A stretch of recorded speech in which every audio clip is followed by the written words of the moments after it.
ಬೆಳಗ್ಗೆ ರಾಯಚೂರಿನಿಂದ ಸನ್ಮಾನ್ಯ ಮುಖ್ಯಮಂತ್ರಿಗಳು ಮಾನ್ವಿಗೆ ಬರ್ತಾ ಇದ್ದಾರೆ. ಮಾನ್ವಿ ಕ್ಷೇತ್ರಕ್ಕೆ ಸಂಬಂಧಪಟ್ಟಿರ್ತಕ್ಕಂಥ ವಿವಿಧ ಅಭಿವೃದ್ಧಿ ಕಾರ್ಯಕ್ರಮಗಳಿಗೆ ಶಂಕುಸ್ಥಾಪನಾ ಹಾಗೂ ಉದ್ಘಾಟನಾ ಕಾರ್ಯಕ್ರಮ ನೆರವೇರ್ತಾ ಇದೆ.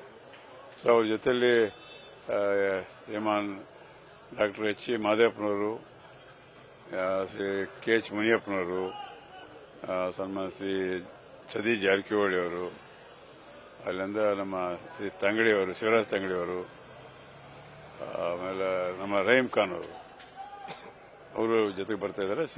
ಮತ್ತು ಶರಣ್ ಪ್ರಕಾಶ್ ಪಾಟೀಲ್, ನಾನಂತ ಮಂತ್ರಿಗಳು ಜೊತೆಯಲ್ಲಿರ್ತೀವಿ. ಇಷ್ಟು ಮಂದಿ ಇಲ್ಲಿ ಬರ್ತಾರೆ. ಅಭಿವೃದ್ಧಿ ಕಾಮಗಾರಿಗಳನ್ನು ಅಲ್ಲೇ ಮೇನ್ ರೋಡ್ ಮೇಲೆ ಸೆಪರೇಟಾಗಿ ಮಾಡಿಬಿಡ್ತಾ ಇದ್ವಿ. ಇದು ಸಾರ್ವಜನಿಕ ಸಭೆ ಆಗ್ತದೆ. ಇಲ್ಲಿ ಸಭೆಯನ್ನು ಉದ್ದೇಶಿಸಿ ಮಾತನಾಡ್ತಾರೆ. ಏನೇನು ರಾಜ್ಯದ ಅಭಿವೃದ್ಧಿ ಕೆಲಸಗಳ ಬಗ್ಗೆ ಇರ್ಬೋದು, ಜನರ ಕುಂದುಕೊರತೆಗಳ ಬಗ್ಗೆ ಇರ್ಬೋದು, ಈ ಭಾಗದ ನೀರಾವರಿ ವಿಷಯದಲ್ಲಿರ್ಬೋದು, ಇವೆಲ್ಲ ಮಾತನಾಡ್ತಕ್ಕಂಥ ಒಂದು ಅವಕಾಶ ಇದೆ. ಹಾಗಾಗಿ ಇಡೀ ಕ್ಷೇತ್ರದಿಂದನೇ ನಾವು ಜನರು ಮೊಬಿಲೈಸ್ ಮಾಡ್ತಾ ಇದ್ವಿ. ಈಗ ರಾಯಚೂರಲ್ಲಿ ಫಂಕ್ಷನ್ ನಡೀತಾ ಇದೆ, ಸಿಂಧನೂರಿನಲ್ಲಿ ಇವತ್ತು ಫಂಕ್ಷನ್ ನಡೀತಾ ಇದೆ. ಹಾಗಾಗಿ ಇದು ಮಾನ್ವಿ ನಡುವಂತರ ಐತಿ. ಮಾನ್ವಿ ಕ್ಷೇತ್ರದ ಜನರೇ ಇಲ್ಲೇ, ಮಾನ್ವಿ ತಾಲೂಕಾ ಜನರು. ನಾವೀಗ 30,000 ಜನರು ಎಕ್ಸ್ಪೆಕ್ಟ್ ಮಾಡ್ತಾ ಇದ್ವಿ. 30,000 ಆಗ್ತದೆ ಚೇರ್ಸ್. 30,000 ಚೇರ್ಸ್ ಹಾಕೋದು. ಈ ಸಂದರ್ಭದಲ್ಲಿ ಇಷ್ಟು ದೊಡ್ಡ ಪ್ರಮಾಣದ ಸಮಾವೇಶ ಮಾಡ್ತಾ ಇರೋ ಉದ್ದೇಶ ಅಂತ?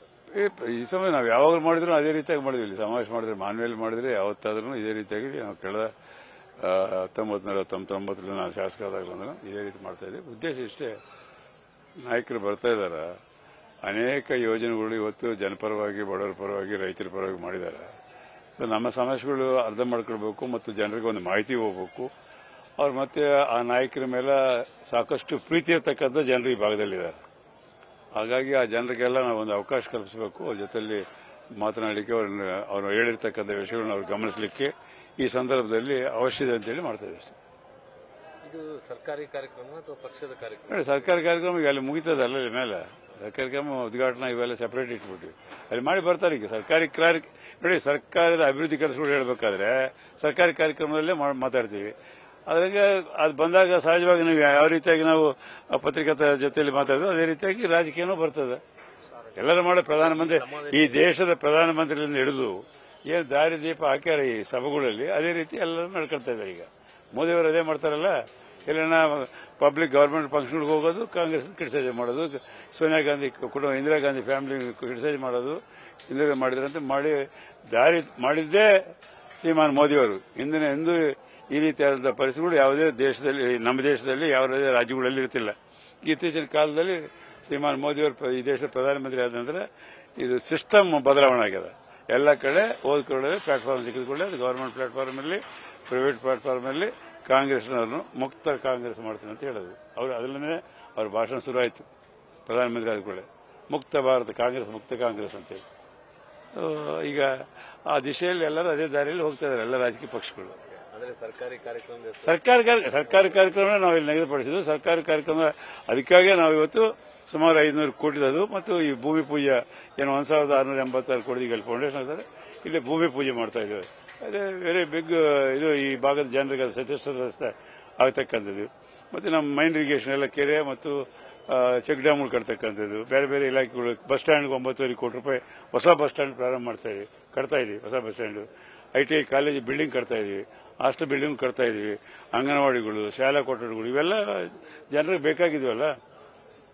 ಅದರ ಜೊತೆಯಲ್ಲಿ ಭಾಷಣ ಮಾಡ್ತಕ್ಕಂಥದ್ದು ಅಷ್ಟೇ. ಭಾಷಣ ಮಾಡುವಾಗ ಪರಿಸ್ಥಿತಿಗಳು ಏನದ, ವಾತಾವರಣ ಏನದ, ವಾತಾವರಣ ಪ್ರಕಾರ ಮಾತಾಡಬೇಕಾಗ್ತದೆ.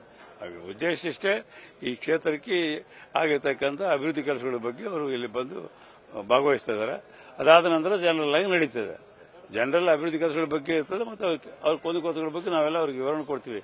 ನೀರಾವರಿ ಬಗ್ಗೆ ಈಗ ಅವ್ರ ಮನೆ ಗುಲ್ಬರ್ಗ ಇದು ಮುನ್ರಾಬಾದ್ ಬಂದೋದ್ಮೇಲೆ ಈಗ ನಮಗೆ ಕರೆಕ್ಟಾಗಿ ಮೇನ್ ಕೆನಾಲ್ನಲ್ಲಿ ಗೇಜ್ ಮೇಂಟೈನ್ ಆಗ್ತದೆ. ಮೇನ್ ಕೆನಾಲ್ನಲ್ಲಿ ಈಗ ಡಿಸ್ಟ್ರಿಬ್ಯೂಟರ್ಗಳಾಗಿ ಆಗ್ತಾ ಇಲ್ಲ ಮೊದಲು, ಅಲ್ಲಿರ್ತಕ್ಕಂಥ ಮೇಲೆ ರೈತರು ಬಿಡ್ತಾ ಇಲ್ಲ ಕೆಳಗೆ.